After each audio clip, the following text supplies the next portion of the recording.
Yo, what's up mga kaibigan? So, andito naman tayo sa another vlog. Today, papamigay na natin yung giveaway natin na Velodome merchandise. Kasi naka 600 subscribers na tayo. So, salamat sa lahat ng subscribe. So, ito yung pamimigay natin, no? Pakita ko sa inyo. Ayan. Velodome long sleeves. So, ayan. Suot na rin ito. So, ayan, no? Ito nyo. Shoutout kay Doom Lord, kay Don Mario, kay Doom para sa ating giveaway. So, ayan. Ito yung pamimigay natin, no? Panoorin nyo yung buong vlog para malaman nyo kung paano nyo makukuha to. Okay. Okay, so today is Saturday. Ang gagawin ko, sasama ko lang kayo sa araw na to. So, parang daily vlog natin. Gusto ko talaga mag-daily vlog, pero minsan hindi ko magawa kasi minsan emotionally parang wala ako sa mood magsalita or wala ako sa mood magkwento. And minsan naman talagang sobrang busy, hindi ko na madampot yung camera or yung cellphone ko. So ngayon, bibigyan ko kayo ng time. Ang gagawin natin is sasama ko kayo sa araw na to kung anong usually gagawin ko ngayon. And mamaya magta-training kami ng swimming. Meron kasi akong dalawang event na sasalihan, isang bike tsaka isang triathlon. So hindi ko muna sabihin kung anong event yun kasi yung sa bike tuloy na yun, naka-register na tayo, may nag-register sa atin. Yung sa triathlon, hopefully i-register tayo and makasali tayo. Pero regardless, magpe-prepare na tayo, magte-training tayo, maghahanda tayo. So, ayun, yung araw na to, sama ko kayo sa maghapon and then pati sa swimming training.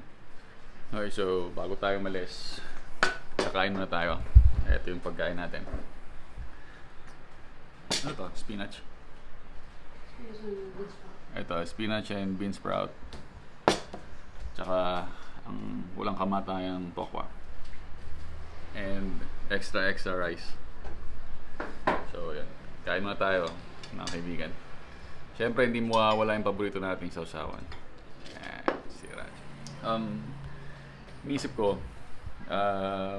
ito yung mga collection ko ng medals eh. So parang ayoko nang mag-collect kasi wala naman, parang dagdag part of being minimalist is parang hindi ka na mag-collect ng mga items na hindi naman talaga kailangan.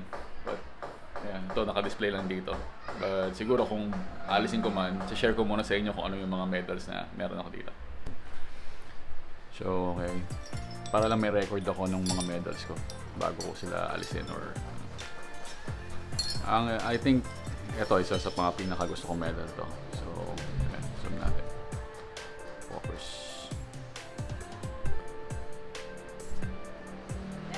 Ayan. So, itong medal to, ano ba to? 2009 pa. Nationals ng, Brazilian Jiu-Jitsu competition. So, novice competition. Bronze medal tayo dun.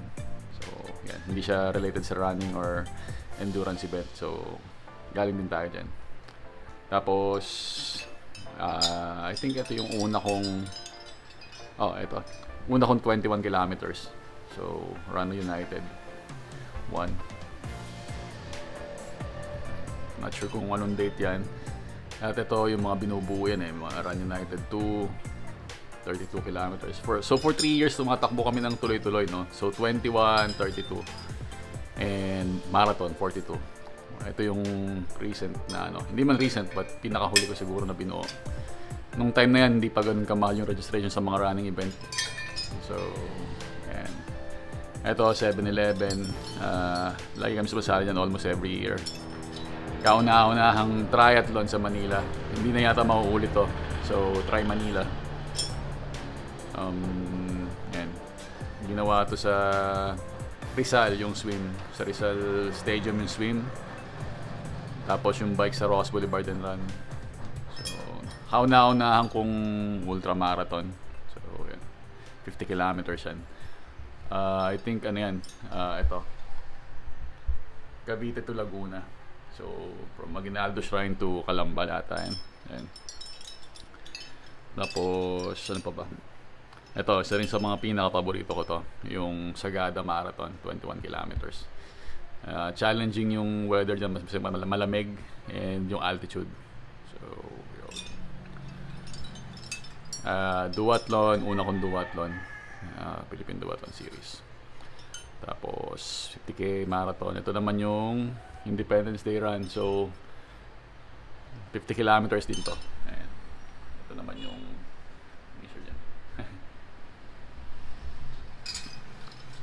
So yun. Tapos triathlons. Ito, paborito kong event din, Mount Mayon Triathlon. Ano to? Gawa to sa ano yung sa Abo, galing mismo sa Mount Mayon. So yung medal nila, halos every year sumasali tayo dyan dati. Ayan, laki nila medal nila. Excuse. Sub 2. Ayan, Pinoy Fitness. Sub 2 challenge. So kailangan mong tumakbo ng 21 kilometers under 2 hours. So yan, meron tayong medal dyan. Nagawa natin yan. Ito pa yung mga Run United pa na ano, na pagduduktong-duktong yan So and of course, yung isa sa pinakamahal sa lahat na medal is tong Ironman sa Subic. Mahal na registration Kung pwede lang akong sumali dyan palagi, sasali ako. Pero medyo mabigat yung registration. So, ayan. Ito yung huling 21 kilometers, 7-11. Pa ba? Ito, isa rin sa mga paborito ko to, Cebu Marathon. Sarap na experience dyan. Ganda. Sarap tumakbo sa Cebu, and okay naman yung ano, yung support and yung mga loots nila doon. So, ito naman, Grand Shimano ride sa Gentry. Ito lang September 24, 2017. Grand Shimano ride ulit nito nung 2018. And so bike lang yan. Ayan. Alisin ko na ba siya o hindi ko na ba siya di-display? Let me know sa comment kung dapat ko bang ikip tong mga to or hindi. Ayan. Ito yung picture ko ng bata ako.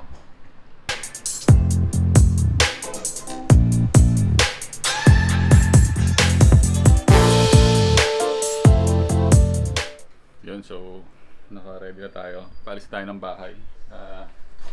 Dala ko yung aking bag pang swimming.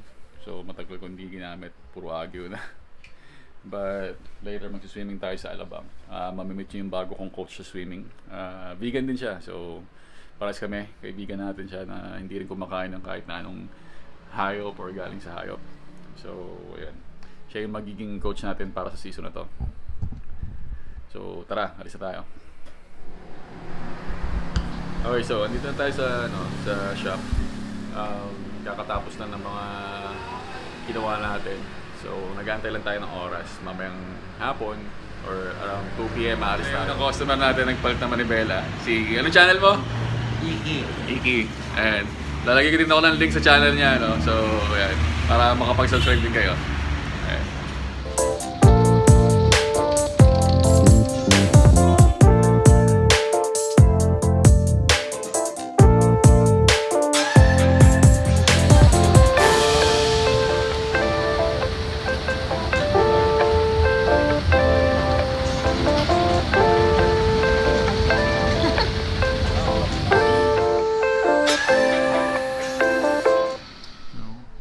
Dito tayo ngayon sa bahay ng nanay ko sa Kawit.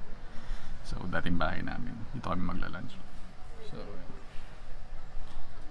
mag-hi ka muna sa vlog ko. Hi. Tanghali na. Taiga ka pa rin. Dito tayo sa kaibigan ko kay Mark. So magkasama kami magta-training ngayon. Dito tayo sa Imus.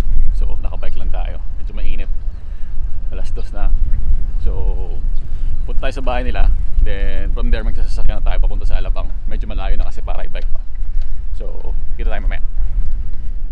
Dito na tayo. Pasok tayo sa loob. Wala, nag-vlog ako Pasok na kami.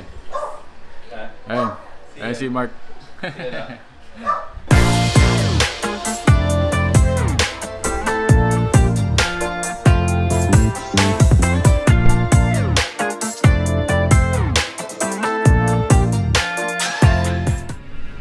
Yan, nandito na kami sasakyan. So, Post mo ba yan? Oo. On the way na kami sa sa Alabang. So, sama si Mark, no? Mag-swim kami ngayon. So, first time namin ma-meet si Coach. Ayun, tingnan natin kung anong magiging resulta ng training namin. So, sana maganda para sa susunod na event, maganda rin yung resulta ng swim. Back to zero. So, Let's do this. let's go. Okay, so nandito na kami. Nakita na namin si Coach. Papasok na kami sa loob. Ganda ng bahay. Medyo squatteran yung lugar, so Squatter.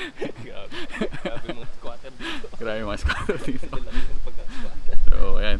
Pasok muna kami sa loob. Ay, sama ka sa vlog ko. Ito na si Coach, yung vegan Coach. Sa wakas, nakita na kami. Mark, ang lahat eh.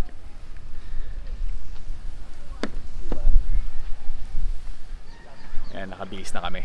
Nakapang-swim na kami. Pupunta na kami sa tubig. Ano, Brad? Okay ba? Mabait naman si Coach. Hindi naman kami papagalitan. So, ina-assess na si Mark. Ayan. Sulog na kami. Maitim na.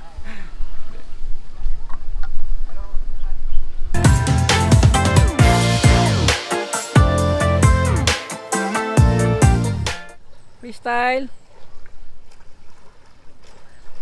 Alright. So actually, yung swimming niya is distance swimming na yan dahil effort na rin yung kick. May rhythm. Yung arms. Okay, so maximize yung kanyang pull. Alright, breathing. Alright. So glide, mayroon siyang glide. Ay tayo with Coach. So katapos lang ng session namin dito sa sa Alabang. Ito yung mga classmates natin sa swim. So, sir muna. Sir, anong name niyo ulit? Bong. Bong, Sir Bong. Tapos mga taga Cavite din. Oy. Ay. May group ba kayo sa sa Cavite? Kami lang. Kayo lang. Kami yung sa Etibac yung dating kung nakikita niyo sa ayun. Anong pangalan mo, sir? Iyan. Ian, si Ian. Lawrence, ako si L. Ayan. So sila yung mga magiging classmate natin dito sa Alabang. So, ayan. Ayan, sir. Ito yung coach namin, yung pasimuno nito. Rock and roll. So, Thank you. Coach, kung gusto ka nilang makita, saan ka nila pwede puntahan and saan usually na location ka Ayun, so follow lang dun sa Triswim Jose kasi nandun yung mga highlights and yung mga program ko nandoon. So mayroon akong mga free trial, skills assessment. Kung naghanap kayo ng coach na medyo ideal sa adult swimming, so si coach yun. So hindi lang kasi lahat ng coaches, alam mo yun, kami katulad namin, late na kami natuto. And ang laking bagay sa amin ng mga tinuturo niya, like sa total immersion. So mas nalaki na improve namin doon. So yan. Thank you, Coach. Thank you. Bye. Thank you, Lawrence. Yun, so pauwi na kami. Pauwi na kami, naliligaw kami. Naliligaw kami sa loob ng squatter area. Squatter na malalaki ba? Kaliwa, di ba sabi niya bro, diretso lang. Pataas daw sabi niya. Pataas ba? Oo. Okay. So, babalik kami. Kailangan natin mag-U-turn. Sabi niya pataas, di ba? Ayun yung pataas, yung kabila. Oo. So, babalik kami. Hindi, pataas din to bro. Hindi rin. Hindi, pababa nga. Pakita ko sa inyo. So, ito nakikita namin may puno, no? Medyo nakakatakot na. Insert, ano yan? Yung nakakatakot na, ano? Palabas yun. So, wala pa kami sakay sa likod, no? Baka mamaya may sakay kayo pag uwi, eh. May kasakay tayo. Di mo ba? Baka may sumasama sa vlog mo. So, yung experience namin kay Coach, first time ko siya nakasama sa ano. So, enjoy kami and marami kami matututunan. Isa rin siya sa mga taong dedicated sa ginagawa niya. So, galing pa sa Quezon City, nagmotor siya papunta rito para magturo. So, hindi madali yung ginagawa niya, but yeah. Doon tayo galing, no? Oo, doon tayo galing. Pataas daw eh. Ito nga mukhang ito din pataas. Pataas pa kaliwa, di ba? Sabi nga. Oo. So, nasa opposite side tayo ng ano. Puro building yun eh. Oo. Ang ganda ng bahay. Mga ibang gate. Pang-squatter. Pang squatter, no? Wait. Ayun, nakita nyo naman yung mga bahay. Squatter na dala ng Parang bahay. may mga kotse dala-dalawa sa garahe, di ba? Apat bro. Apat Isang pala yung motor pa. apat yung sasakyan sa garahe. So nasa squatters area tayo. So joke lang po. Ang gaganda ng bahay dito. Yo, nasa bahay na tayo. Finally, nakauwi na tayo. So gusto ko lang bago to tapusin tong vlog na to, gusto ko lang shoutout si Sean. So sorry, nakita ko siya kanina nagbabike habang nasa Daang Hari kami. Pero yung video na nag-shoutout siya habang nagbabike, hindi nag-record, nagloko yung camera. So sorry Sean. So bawi na lang sa'yo next time, and yun, salamat sa panonood ng vlog ko. Yun, so dito na muna tayo matatapos ng araw na to. So napagod tayo sa swim and sa haba ng araw. And then mga bago tayong kaibigan na nakilala, mga classmate natin sa swimming class ni Coach Jose. So ayan, bibigay ko yung link sa description nito, yung kung gusto niyo mag-training ng swimming sa kanya. So ayan, lalagyan natin lahat yan. Salamat ulit sa panonood, and magandang gabi sa inyo lahat.